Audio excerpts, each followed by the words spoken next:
Y veo a mi mamá toda cortada de acá y de la espalda. Y digo, ¿qué onda? ¿Qué está pasando? No, mi hermana me dijo, yo no puedes tocar a tu hermana. Me dijeron, no puedes. No. Me dijeron, no puedes tocarla, no toques la sangre. Me sacaron del departamento, ya no supe qué hacer. Sacaron a este fulano. Apenas que ayer vine a dar mi declaración. Me enseñaron una foto. Me quedé otra vez en shock. Dije, él es mi vecino. Los feminicidios parecen ser el pan de cada día en un país que cada vez se hunde más en la violencia contra las mujeres. El caso de María José, de tan solo 17 años, no fue la excepción cuando, el 16 de abril del año 2024, en un edificio ubicado en la colonia La Cruz de Ixtacalco, se encontró cara a cara con la muerte. Lo que al principio fue un crimen indignante y que parecía ser uno más de la larga lista de feminicidios ocurridos en el país azteca, se transformó en el hecho que destapó a un psicópata que fingía ser un vecino y un amigo ejemplar. La policía mexicana hizo uno de los descubrimientos más que espeluznantes imaginados en la casa del que ahora se conoce como el Jeffrey Dahmer mexicano, Miguel Cortés Miranda. El monstruo pasó desapercibido durante años, mientras puertas adentro de su infierno personal cometía los actos más enfermizos y perversos. ¿Quién era este monstruo? ¿Cómo había llegado a cometer tantos crímenes? ¿Acaso nadie lo vio venir? Pues es de lo que te voy a platicar en este video.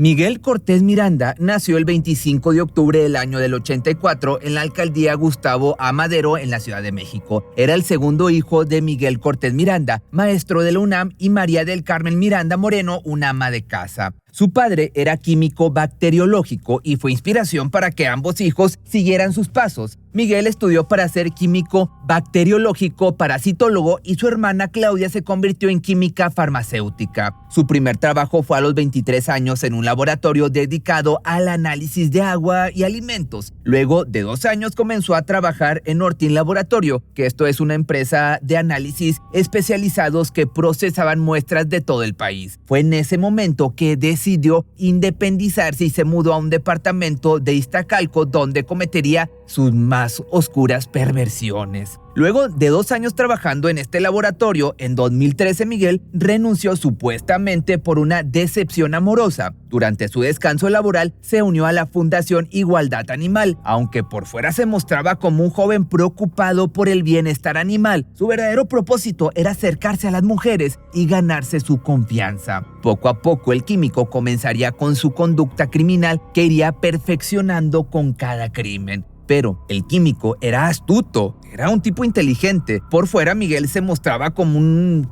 hombre de bien, cuando en realidad era toda una fachada de una vida aparentemente normal. Esta es su fotografía. El reportero Carlos Jiménez la difundió de manera increíble. Como ve usted, se le ve sonriente. Esta fotografía fue tomada cuando estaba a bordo de la patrulla de la policía de la Ciudad de México, justamente en el momento que fue detenido. Así, el rostro de este presunto feminicida. Su fluidez en 3 idiomas y su empleo en un laboratorio lo alejaba del perfil típico de un sujeto criminal. Aparte, su vida era plena y exitosa, marcada por los viajes internacionales y una activa vida social que compartía en sus redes sociales, pintando la imagen de un hombre extrovertido y a la vez sociable que cualquiera vería como un buen partido o una buena persona. Con esta imagen de hombre realizado y de buen pasar económico lograba captar la confianza de las mujeres que conectaba por las redes sociales o en su círculo de amigos y que posteriormente invitaba a su departamento donde comenzaba el verdadero terror. Del otro lado de su máscara se escondía un ser perverso que practicaba la necrofilia. Probablemente esta palabra te la voy a tener que censurar. Y otro tipo de enfermedades o fetichismos a costa de la vida de mujeres indefensas que caían en sus garras de monstruo, de esta bestia que era. Pero su descarada confianza al no ser atrapado por las autoridades cambió de la noche a la mañana cuando Miguel Cortés Miranda, de 39 años, fue detenido en su departamento luego de terminar con la vida de su última víctima, María José. Se corre, se para en su cama y le dijo, en serio, cálmate, no quiero hacer nada mal. pero la chica sí sigue gritando. Yo entiendo que eso podría alertar a todos los vecinos. Entonces hago que se caiga dentro de la cama y empezamos como a forcejear así. Según la reconstrucción de los hechos ocurrido el 16 de abril del año 2024, Miguel aguardó a que la madre de su próxima víctima saliera de su casa para colarse en el departamento y tomar por sorpresa a María José de tan solo 17 años, una niña. La joven estudiante o la niña se encontró cara a cara con el mal dentro de la seguridad de su hogar. Frente a ella estaba un ser que se aprovechó íntimamente para luego cortarle la respiración hasta que le quitó la vida. Cuando la madre de María José regresó a su casa, luego de hacer sus mandados, se encontró con la peor imagen que una madre podría presenciar. Un sujeto que había visto en varias ocasiones caminando por el barrio salía tranquilamente de su hogar. En ese momento cruzaron miradas y supo que le había hecho algo a su hija. No tuvo tiempo de reaccionar, ya que el sujeto la acuchilló en el cuello y huyó pensando que se había deshecho de su única testigo. Pero en ese momento y con sus últimas fuerzas, la madre comenzó a gritar desesperada pidiendo ayuda. Los vecinos escucharon los gritos agónicos de la mujer y acudieron a su ayuda, encontrándola en la puerta de su casa en un charco rojo. Inmediatamente llamaron a la policía y a emergencias mientras el agresor se ocultó en su departamento ubicado cerca de la escena del crimen, pensando que una vez más se saldría con la suya, pero los vecinos lo habían reconocido como Miguel Miranda. Las autoridades detuvieron al principal sospechoso y fue trasladado al reclusorio oriente de la Ciudad de México, mientras que la madre de la víctima fue llevada de urgencias al hospital en un delicado estado de salud. Lamentablemente la niña no contó con la misma suerte. Nada pudieron hacer para salvarle la vida. María José terminó perdiendo la batalla en su habitación en las manos de un tipejo, de un monstruo. Nadie podía creer que aquel joven químico que pasaba desapercibido en el barrio y no causaba problemas había hecho algo tan atroz, pero el crimen de María José era solo la punta del iceberg. Cuando las autoridades allanaron su casa, destaparon una cloaca de impunidad, asesinatos y desapariciones que habían permanecido en silencio a través de los años. Resultaba que Miguel Miranda no era quien todos creían que era. Que bueno, pues uno de los inquilinos de este edificio, Paco, pues ya contrató una mudanza. Ya se va a ir un inquilino del último piso. Hace rato llegó una camioneta, los jóvenes que venían por los muebles pues estaban esperando a que llegara el inquilino que rentaba uno de los departamentos para retirarse del lugar. Ya no van a rentar aquí, ya se van a trasladar a otro punto y bueno, pues así están las consecuencias en este domicilio. Vaya situación de esta persona, de este feminicida, de serial, si es que se le puede llamar así, Paco. Al registrar su departamento, los investigadores encontraron evidencias estremecedoras que parecían indicar que se trataba de un asesino en serie de mujeres. En la vivienda del criminal se hallaron muchas sangre, una sierra, celulares y tarjetas de identidades de mujeres que posteriormente se pudo corroborar que al menos 5 se encontraban con vida. Pero para empeorar las cosas todavía más, hallaron evidencia de otras mujeres que no habían logrado escapar del monstruo. La policía encontró 5 cráneos humanos. Tras lo horroroso de este descubrimiento, Miguel comenzó a ser llamado como el feminicida de Iztacalco y hasta lo llegaron a comparar con el asesino en serie estadounidense Jeffrey Dahmer, nombrado como Jeffrey Dahmer mexicano. Primero, esto, pues, ¿qué te digo? No hay manera de externar el dolor que tengo. Mi niña era una niña muy sana, era estudiante, estaba en bachilleres, este año iba a ir a la universidad ya. Nos estábamos preparando para hacer exámenes en UNAM, en Poli, en todos lados. Su sueño era estudiar, su sueño era ser motociclista como yo. Este año le iba a comprar su moto porque iba a cumplir 18 años. Ya no me dejaron. Luego de que el caso llegara a oídos de todos los mexicanos, personas que lo conocían de cerca sacaron a la luz detalles de su vida y de su personalidad que desconcertaron a toda la comunidad y que parecían confirmar lo que ya todos creían, que Miguel Miranda era un psicópata.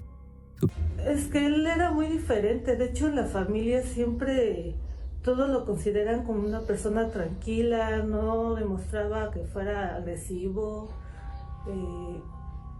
en el trabajo muy dedicado, con mis primos, primas, con todo el mundo aquí lo consideraban como la persona pues trabajadora, inteligente, la más calmada, la que había logrado más cosas, o sea, todos lo teníamos como diferente, o sea, como una persona de bien.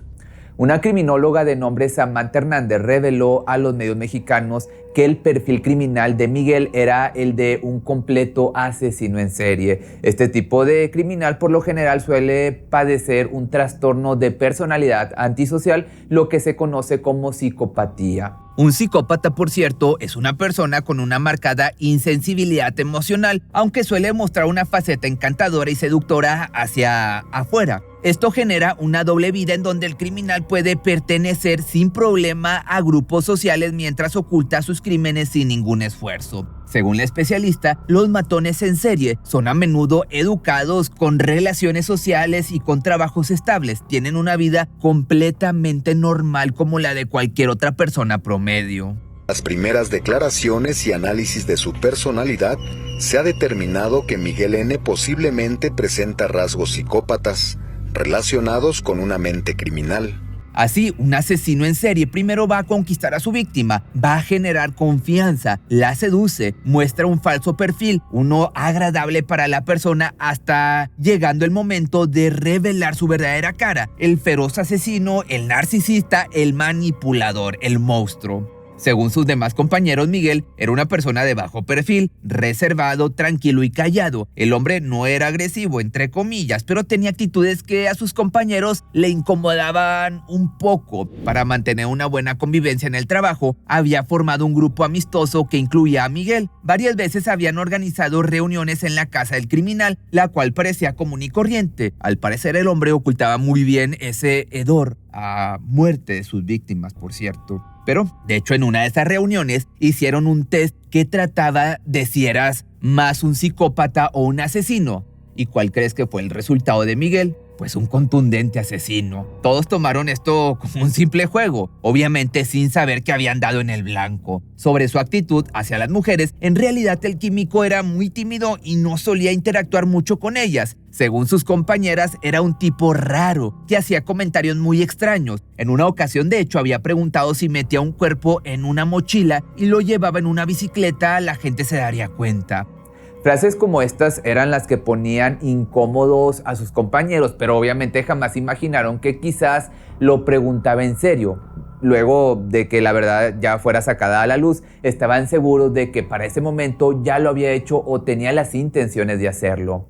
También en otra ocasión el químico llegó a su trabajo con la cara rasguñada. Al preguntarle qué le había pasado, contestó sin mucha importancia que habían sido sus gatos. Pero para desconcierto de sus compañeros, al momento de su detención, Miguel tenía los mismos arañazos. En realidad, nunca habían sido sus mascotas, sino sus víctimas en un intento de alejar a este monstruo o salirse de esas garras. A veces que lo llegué a ver, pues, se veía bien, se expresaba bien, se veía calmado.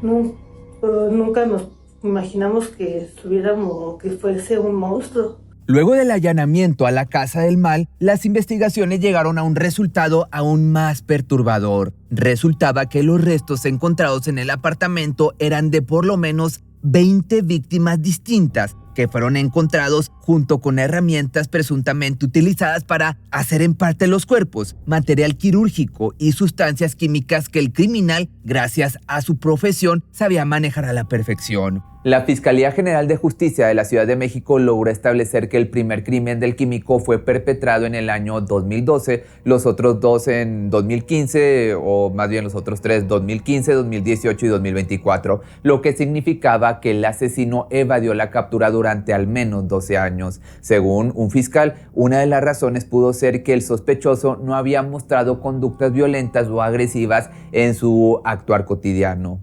De hecho, Ulises Lara, portavoz de la Fiscalía, confirmó que actualmente se están realizando análisis de ADN para determinar la conexión de Miguel con otras posibles víctimas, además de la joven María José, que habían desaparecido por la zona de Iztacalco. Una de ellas se trataba de Viviana Elizabeth Garrido, una ingeniera bioquímica de 32 años de edad que se encontraba desaparecida desde el 30 de noviembre del año 2018. Esta joven trabajaba en el mismo laboratorio que el criminal y con quien mantenía una relación de amistad. Otra posible víctima era Frida Sofía Lima Rivera, de 22 años, cuyo rastro se perdió en el 2014 y quien se presume que el criminal mantuvo una relación cercana. También a inicios del año 2012, Frida, que era proveniente de una familia humilde y numerosa de Tlacotepec, un pequeño pueblo de la Sierra Negra del estado de Puebla, llegó a la Ciudad de México. Por azares del destino, la joven se instaló en un departamento en la misma colonia donde vivía Miguel en Iztacalco. Yo no sé, ya ellos me platicaron que era de un asesino serial o que tuvo muchas víctimas. Pues se dice en las noticias que fueron 5. Esperemos en Dios que ella esté ahí. Y que se haga justicia por su hijo. Y que se haga justicia y por todas las que ha matado.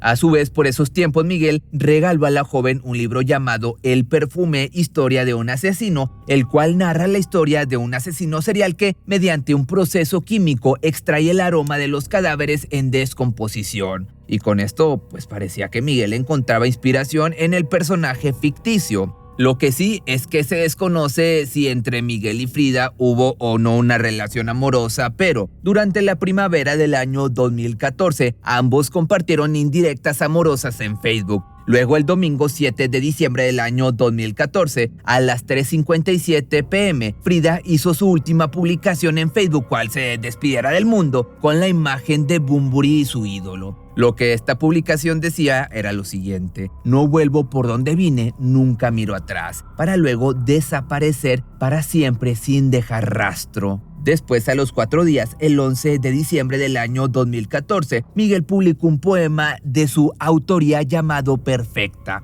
Este escrito, que al parecer estaba dedicado a Frida, resultaba perturbador y es que lo que decía era lo siguiente: el artista necesita de modelos reales para tocarse el alma e inspirarse en la realidad. A su vez, el 7 de febrero del año 2015, la familia de Frida Sofía Lima Rivera viajó 3 horas desde su pueblo en la Ciudad de México para reportar su desaparición. Pero las autoridades le restaron importancia. Ya sabes que esto es bastante común con las autoridades mexicanas, que les vale madre, y le comentaron a la familia que seguramente se habría ido con el novio y que pronto regresaría. A su vez, la fiscalía reveló que podrían tratarse de solo 7 feminicidios y no 20 como se había manejado en un inicio, pero los familiares de las jóvenes desaparecidas creían que esto era un intento de las autoridades de minimizar la inoperancia de la justicia durante los más de 10 años que el asesino de Iztacalco estuvo cometiendo los crímenes.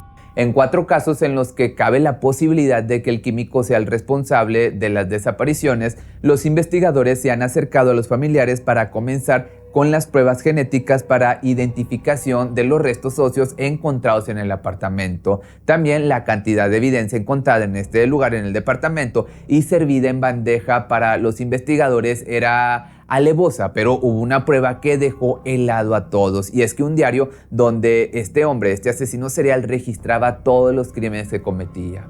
Relatos brutales y precisos de cómo y cuándo acechaba fue lo que se leyó en las decenas de páginas de su diario. Entre las tantas confesiones escritas a puño y letra, se encontró algo que desconcertó aún más a las autoridades. El feminicida de Iztacalco relató con precisión cómo hacía unos 10 años aproximadamente se deshizo del cuerpo de su presunta hija, la cual, según él, era una recién nacida. Según su escrito, habría tirado su cuerpo en donde se deshacía de los cadáveres de sus víctimas, el cual la policía aún no tiene, por cierto, la ubicación exacta. Otra de las revelaciones macabras encontradas en el diario del presunto homicida serial fue un texto fechado con el año 2012, donde presumió que estaba perfeccionando sus asesinatos. Textualmente decía lo siguiente: me he sentido más seguro de mí mismo.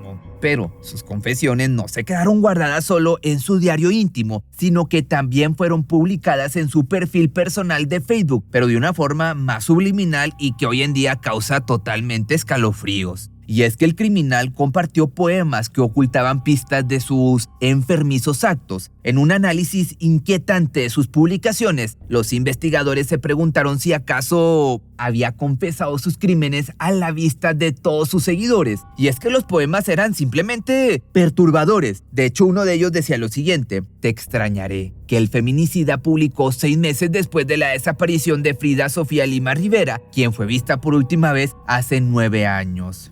En este texto, Miguel narró cómo acabó con la vida de una mujer a la que supuestamente amaba tanto que decidió conservar su cuerpo sin vida. No tardé mucho en darme cuenta de que tus manos no se movieron. Descubrí que tu cuerpo era duro y me asusté cuando noté que estabas fría. Toqué tu espalda y no era otra cosa más que tu ropa. Toqué tu cuello y no era más que piedra. Roca fría como el témpano, dura como el hierro y lo peor, inmóvil como estatua. Mi rostro cambió, lo sé porque te sentí y porque mis lágrimas también.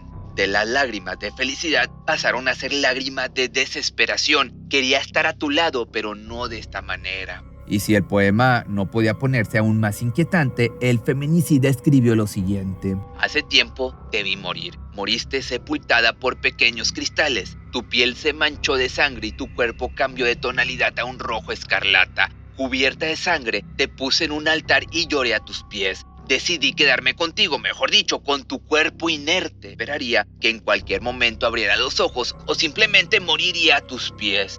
Si bien nadie se esperaba que una persona como el químico fuera a cometer tales actos tan aberrantes, la pista más importante que los oficiales ignoraron durante años eran las mujeres cercanas a Miguel que sospechosamente desaparecían sin dejar rastro.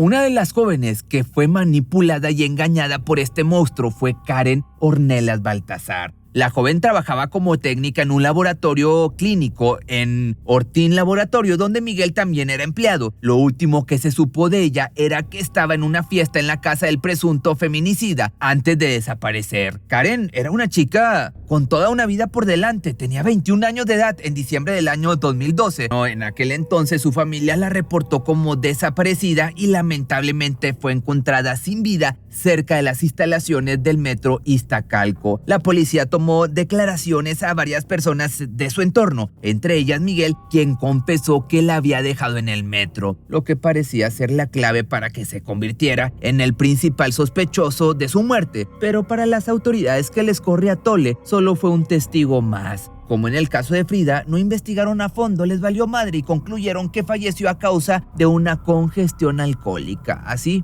de ese pelo. La explicación que dieron las autoridades a la familia fue que los hematomas eran productos de una caída por su estado de ebriedad. Sus parientes no se tragaron esta hipótesis, obviamente nadie se la traga, y sumado a ello, jamás pudieron encontrar algunas de las pertenencias que la joven llevaba el día en que desapareció, entre ellas su celular. Karen era muy buena persona, era una excelente amiga, una persona hermosa por dentro y por fuera. En vida. Había sido por un motivo de asfixia.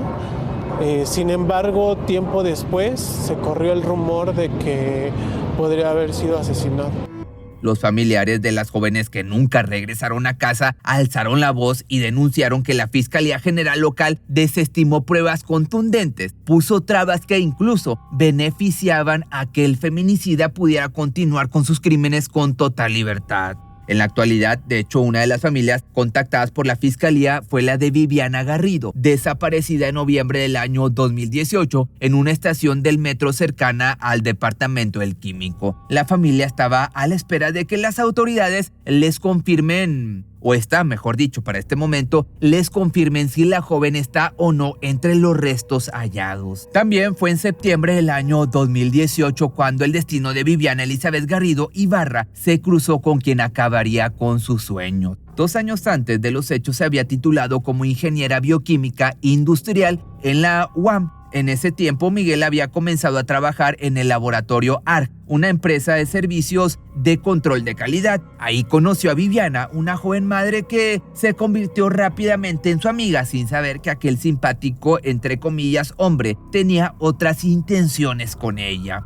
Y es que el 30 de noviembre del año 2018, Viviana Garrido salió de su trabajo y caminó hacia el metro. Nadie volvió a saber de ella. En casa su hija de 9 años la siguió esperando todos estos años. En todos estos casos había un patrón que se repetía y era la zona donde fueron vistas por última vez, pero los investigadores no parecían ver la clara conexión que había entre las desapariciones. De haber sido así, obviamente hoy la historia sería diferente y contaríamos con menos feminicidios.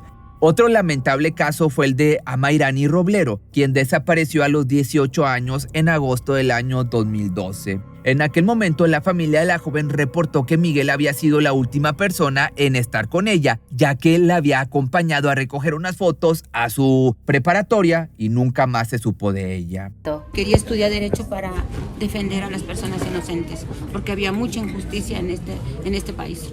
En más de una década, la Fiscalía no realizó ninguna acción en contra de este presunto feminicida, aunque familiares de las víctimas lo tenían en la mira y lo habían señalado en varias ocasiones, no una, varias ocasiones. Así, furiosos y llenos de rabia, de impotencia por el desinterés de la justicia, protestaron en la puerta del edificio del departamento donde fueron encontrados los restos y pertenencias de media docena de mujeres. Los manifestantes cubrieron la fachada del edificio con pancartas cargadas de dolor. Pero lamentablemente el accionar de la justicia en estos casos suele ser dejar la investigación en manos de los familiares. De hecho, los fiscales nunca atraparon al asesino, fueron los mismos vecinos y la madre de María José quienes finalmente lo descubrieron en el acto. De no ser por eso, de hecho, aún seguiría libre y con total impunidad. El caso del asesino de Iztacalco había llegado a ser tan mediático que las autoridades ya no podían ignorarlo más. Los fiscales llamaron por fin a los padres de Roblero para decirles que habían encontrado pruebas no especificadas relacionadas con su hija en una habitación del sospechoso, pero todavía no le han enseñado nada hasta este punto donde estoy grabando este video, provocando más desgaste físico y mental para los padres. Al encender una veladora en un altar colocado afuera del domicilio del presunto feminicida serial, Cecilia González lamentó lo sucedido con María José. Y pido justicia por María José, que no la dejen salir al desgraciado. Tengo mucho coraje porque él fue la última persona que vio a mi hija. Exijo justicia, justicia para todas las niñas que asesinó. El asesino de Iztacalco no mostró ningún tipo de remordimiento ni sentimiento de culpa por sus crímenes. En cambio, reconoció y dio detalles del asesinato de María José como si no acabara de quitarle la vida a una chica, a una niña, estudiante que tenía una larga vida por delante. Macabro y estremecedor. Así es el relato de Miguel N., presunto feminicida serial de Iztacalco, en la Ciudad de México, quien con toda tranquilidad y sin alteraciones en sus emociones, narra la forma en que asfixió hasta dejar sin vida a una de sus víctimas. Creo que entré en un frenesí en donde no logré pensar, razonar mis acciones, que mi primer impulso fue atacar a la persona. Las confesiones que realizó este criminal dejaron a todos sin palabra. Dio los detalles de cómo le quitó la vida a esta mujer e incluso justificó su comportamiento argumentando que fue abusado íntimamente por su propio padre. Según sus declaraciones, su madre y su hermana nunca lo protegieron de este abuso. Incluso en ocasiones lo dejaban solo cuando su padre estaba en estado de ebriedad y él sabía lo que venía. El criminal de hecho también confesó que le guardó rencor a su padre por muchos años porque, además de los constantes abusos, el hombre quería más a su hermana Claudia y aunque intentaba igualarla en todo, su padre jamás se sintió orgulloso de él. Ya en su edad adulta, Miguel tenía una relación cercana con su hermana Claudia. Ella misma lo reveló ante los medios de comunicación, o eso creía porque en el fondo su hermano la detestaba. Por estas razones fue alimentando durante los años un rencor contra las mujeres que solo podía ser calmado de la forma más perversa. El padre de ambos falleció en el 2021 de esta enfermedad que vivimos hace algunos años y hasta el momento su hermana no confirmó que los relatos de abuso fueran ciertos. Cuando un cuerpo cuando es asfixiado, quitas las manos y todo y hay una respiración agónica. Eso es muy normal. Yo para realmente saber o no quedarme más tiempo en la posición de ahorcamiento, cuando acomodé el cuerpo, busqué en la cocina una bolsa de plástico y se la puse en la cara de la víctima para que en lo que yo acomodaba el cuerpo, la víctima continuara con su estado de asfixia. La criminóloga Samantha Hernández destacó aparte que Miguel era una persona imputable, es decir, que estaba totalmente consciente del bien y el mal al momento de cometer los crímenes. También explicó que la megalomanía de este asesino, su sentido de grandeza, se evidenció cuando fue capturado. Generalmente este tipo de personas al estar en prisión revelan casi con placer todos sus crímenes y Miguel no fue la excepción a la regla. Él fue vinculado al proceso con prisión preventiva por los delitos de feminicidio y feminicidio en grado de tentativa por la madre de María José, por lo que permanecerá detenido en el reclusorio preventivo Varonil Oriente durante los 6 meses que fijó la autoridad judicial como plazo para el cierre de la investigación que lo llevaría a juicio. Según la justicia, a diferencia del feminicidio de María José, del que hubo pruebas contundentes, no se pueden juzgar otros crímenes ya que no hay una certeza de las víctimas debido a que hasta el momento fueron todas especulaciones. Esto quiere decir que el primer juicio contra el criminal se centrará en su última víctima. María José era la niña más linda del planeta, era un ángel, era toda felicidad, era toda belleza, era noble, era mi vida, eso era. Únete a los miembros con el botón que está aquí abajo si quieres tener acceso a videos extras y aparte si quieres seguir apoyando este canal. Es una cantidad módica, pero a mí me ayudaría a seguir creciendo. Y también está mi otro canal nuevo que se llama Relatos Revelados, donde es algo diferente a esto. Cuento la historia de personajes, digamos, famosos. También los jueves, ya no son los jueves, los sábados, está el podcast que hago con mi compañero Edson, que se lo encuentras como muchos más misterios en todas partes.